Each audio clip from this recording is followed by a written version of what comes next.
Oh, I'm going to ask you a question. Oh, okay. Alrighty, Dad. So why don't you tell me why you wanted to sail to Tasmania? Wow, that's a big one. I have cancer and I'm trying not to die, which is pretty tricky, really.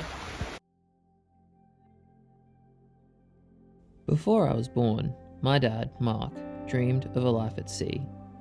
It wasn't until I was in my 30s that he finally realised this goal. In 2021, he bought a 40-foot catamaran and began refitting it to live aboard.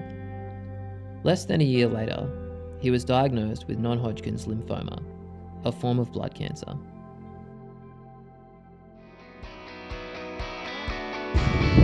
Well, this is going to be pretty funny.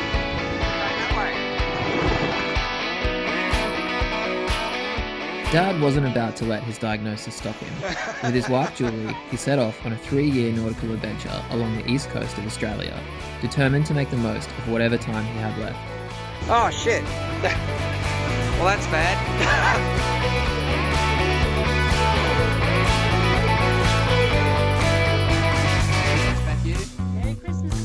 This culminated in a voyage to the remote Lizard Island, where Dad had a realisation. So I've been wanting to come here as a target for living.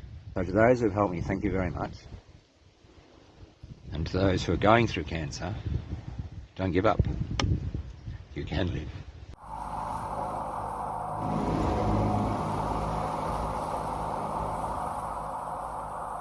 Once Dad had completed the voyage to Lizard Island and realised that setting goals for himself was helping him fight against cancer, he didn't waste any time setting another target.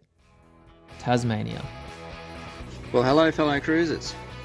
Dad immediately began preparing for his next adventure. When I heard he was going to sail the Bass Strait, the notorious stretch of water between mainland Australia and Tasmania, I signed up to come along. I had been in the Bass twice before and wanted to support Dad on what would be his most serious voyage to date. In December 2024, the boat and our crew met in Eden, the staging ground for the crossing to Tasmania. We would have a very experienced crew for this voyage. As well as Dad, there was Julie, myself, Sparky, and my best friend Finn. Finn and I had sailed together in the Bass Strait before, and I even wrote a story about it for a sailing magazine. Finn and Dad had a special relationship. An experienced sailor, Finn had his own battle with cancer, undergoing brain surgery in 2021 to remove an aggressive tumour. Dad and Finn had bonded over their shared experience. Now, they were going to sail together for the first time. Wait till the engines are on them. Yoo-hoo-hoo! Let's go! Tasmania. Everything was prepared and we were ready to depart. We cruised out of Eden into open sea, heading south in light winds. It was a tranquil start to the voyage, and soon we were motoring into the sunset, open water on the horizon.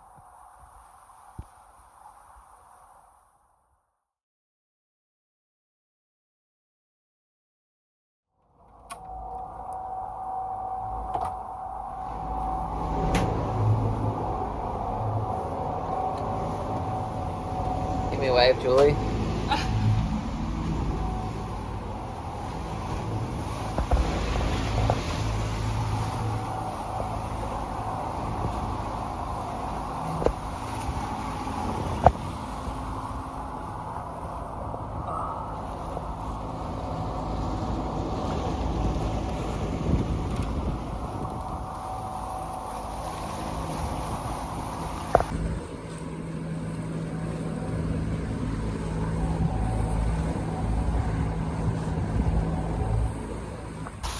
Going for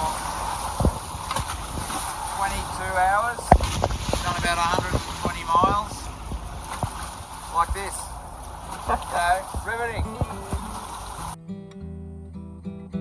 Dad isn't the most patient sailor in the world, and when you don't know how much time you have left, that's understandable. But I had sailed these waters in rough conditions and knew how bad it could get, and I was very happy to spend a leisurely day motor sailing with calm seas.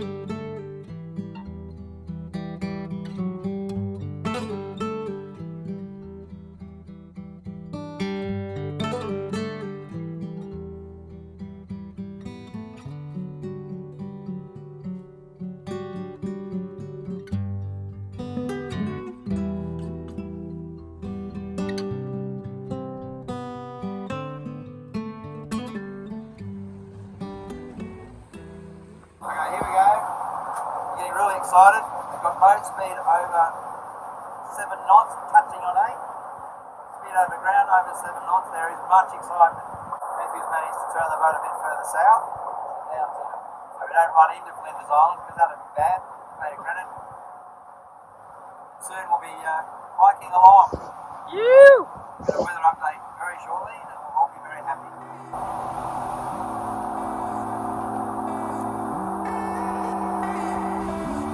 We're going faster.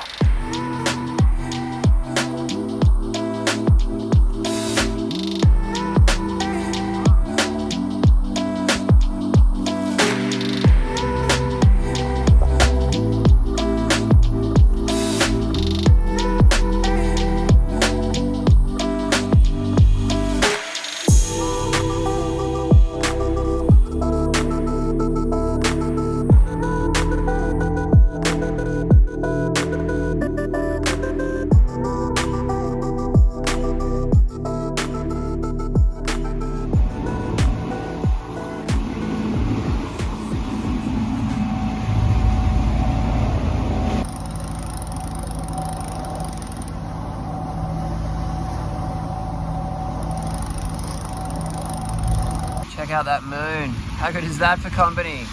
Got about 10 to 12 knots of breeze coming out of the northeast, which is on our port quarter, which is really nice, giving us a bit of speed.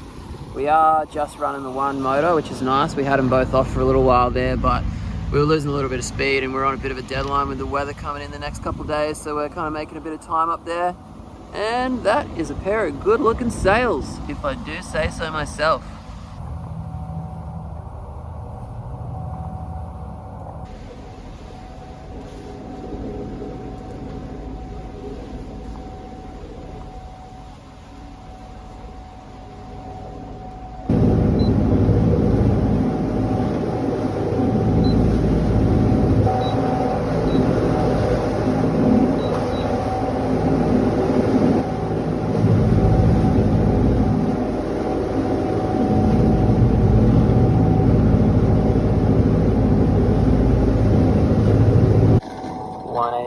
Cacao with oat milk.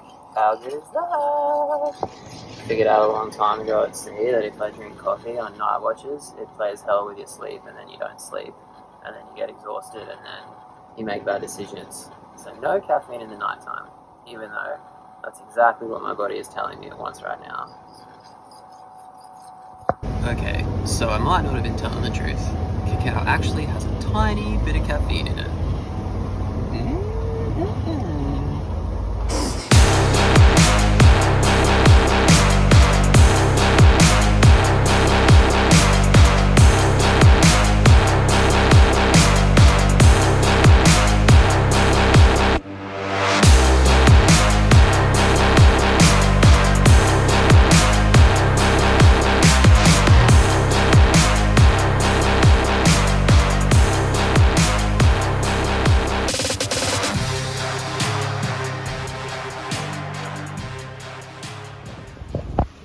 Just got woken up to Finn and Dad pulling the spinnaker out of my cabin.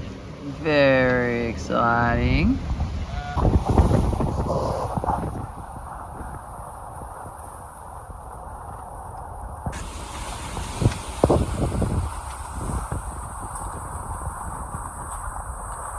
We had moved away from the high pressure system that was keeping the wind away.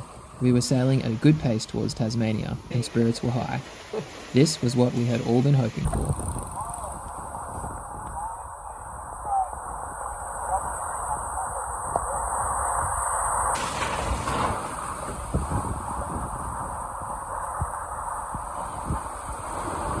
We just saw a seal trying to hide behind a small piece of weed.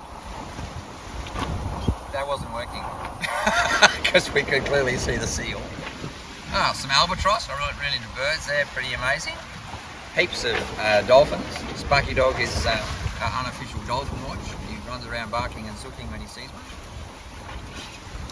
Yeah, it's just a hoot.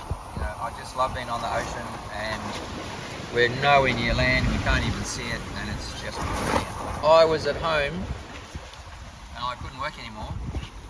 And dealing with that, and then I was walking to the beach every day, and then one day I thought, this isn't enough. so I bought a sailboat. And now I have no spare time. People think we lie around in hammocks all day. It's just not true. We just fix stuff in exotic locations. What's your favourite thing about living at sea? My favourite thing about living at sea, it moves. I mean, seriously, it moves. I've got chronic balance problems and the sea moves all the time. And for me, it's a level playing field with other people. And it just feels awesome. Now we're hooking, baby. 22 knots behind us. Let's go.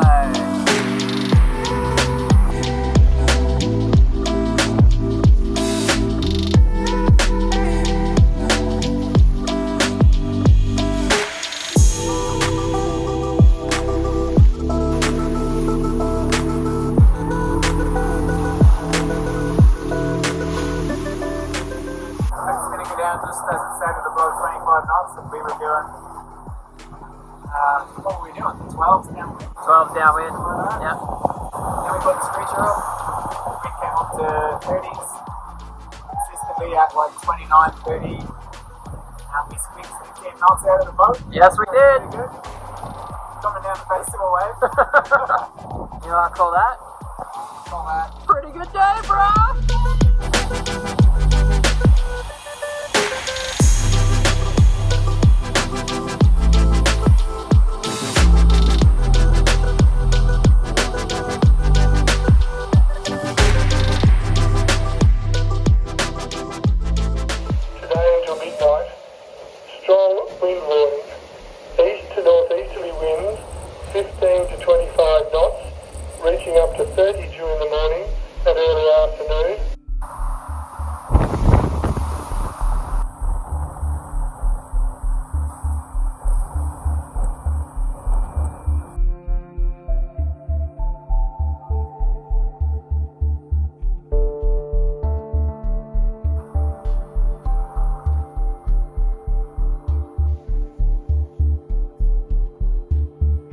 We had expected strong winds, but what we got was a gale.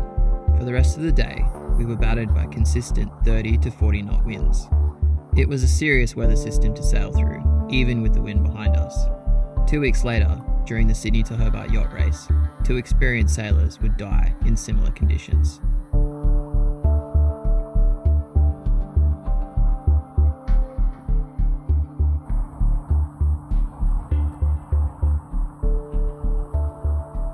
Luckily, we weren't racing, so we could reduce sail and keep things slower and safer. We even got our first glimpse of Tasmania, but with so much cloud and rain, there wasn't much to look at. Nevertheless, we were getting close, and we were still in a good mood. Hi, Hi. just cooking dinner. Time. Nice, doing great. We've just turned about 60 degrees to starboard. We're heading towards Tasmania for our final stop today. Got a couple of hours to go. The weather was a little bit off. 4 hours and a little bit off. But yeah, it's actually been pretty exciting. Doesn't seem to bother the seabirds. Julie managed to make a pretty good dinner. Yeah, here we are bopping along, trying not to get wet every now and again when the wave comes over the side of the boat. But otherwise, pretty good. Except Finn, he's actively trying to get wet. Trying to get wet. Trying to get wet.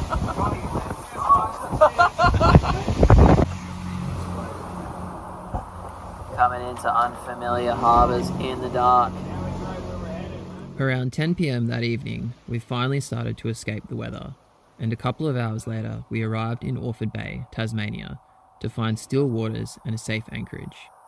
It had been a long, exhilarating day.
We would stay 2 days in Orford, resting and connecting with family.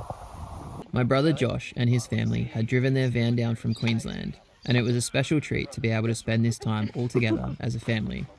We would see them again in a couple of days, but after catching up on sleep, it was time for the next leg of the journey.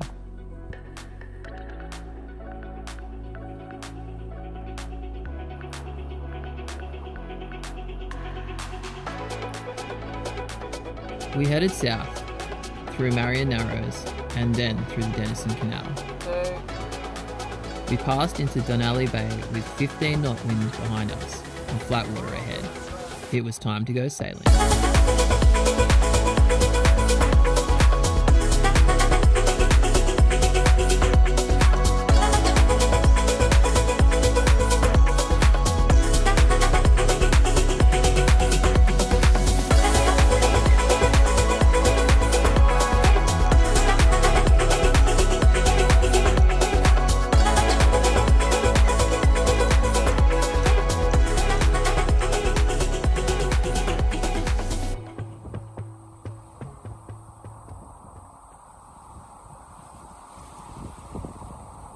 The scenery is just sensational, and we're seeing it in such idyllic conditions, although cold. You can tell by well, I'm actually been here. Talk a little more about how it's been to be able to come on this adventure, and at the end you get to come be with your family down here. Well, that's huge for me. I mentioned earlier I have cancer, and that has an end. Not for me, as in not a good end for me. But yeah, it's been pretty important that I get to do that. It's been very rare in most families to have your sons together and do something that, in my case with Matthew, that we both enjoy. It's been awesome that Josh and Sherry and the kids can turn up and they can go climbing and do stuff like that. Yeah, that's huge. That's huge. Absolutely enormous. I can't think of anything better to do right now than that. If you were going to give advice to somebody about, you know, if they're thinking about kind of seizing the moment and doing something like this, it might not be sailing, it might be a hiking trip or whatever, what advice would you give to that person? Just go and do it. It's easy if you're sick to get stuck in the hamster wheel and doctor's appointments and stuff. Do something, even if you don't have any money, go and do something that you want to do. Pottery class, I don't know, something. Get connected to nature. And you feel better. But mostly, have a goal. A target. Last year was going to Lizard. This year is doing Tasmania. I mean, I've got an appointment today. I don't think it's going to go well, but that's all right. At the moment, I'm thinking about this. I'm not stressing in any way, shape or form about the news my oncologist is going to give me, because I'm enjoying this, and that's what's important. That's the thing.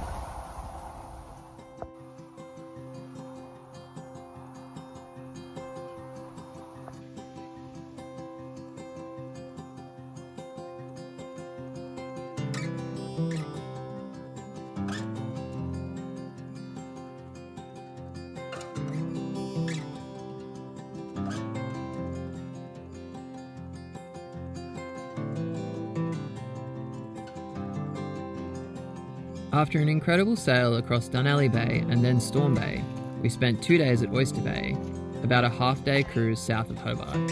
Yeah, come here. Then it was time for the final leg of the journey, heading up the Derwent River on a freezing cold morning. True to his word about fixing things in exotic locations, Dad spent the first half of this cruise into Hobart trying to fix the fridge. But he loves it. No, he doesn't. Yes, he does.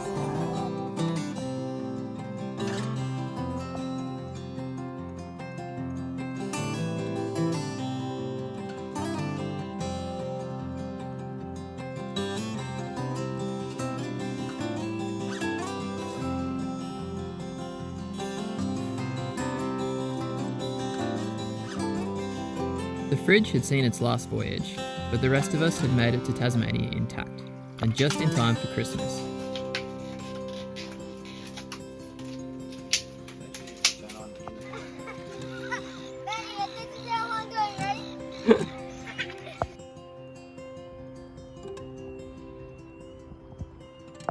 Well, crossing Bass Strait was awesome.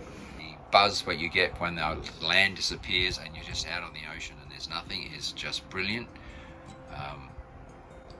When you get the weather that we had and you are that far offshore, yeah, that's when you know that you should have done the boat like the way we did it. Like we started preparing in March. So that was a personal triumph. The family triumph was just having time with you and Josh with the kids, because being in worlds apart and my future is unknown. It was really important to have that, and I've had that, so that's just brilliant. It was the end of the journey for Finn and I, but Dad and Julie would spend another 2 months cruising around Tasmania. We found out after arriving in Tasmania that the tumours that were growing in Dad's lungs had shrunk significantly. His lifestyle choice and his insistence on setting goals for himself were working. And yep, you better believe it, Dad was already thinking about his next goal. Something quite interesting will have to be revealed. I don't know, go around the top of Australia or something, just a little thing like that.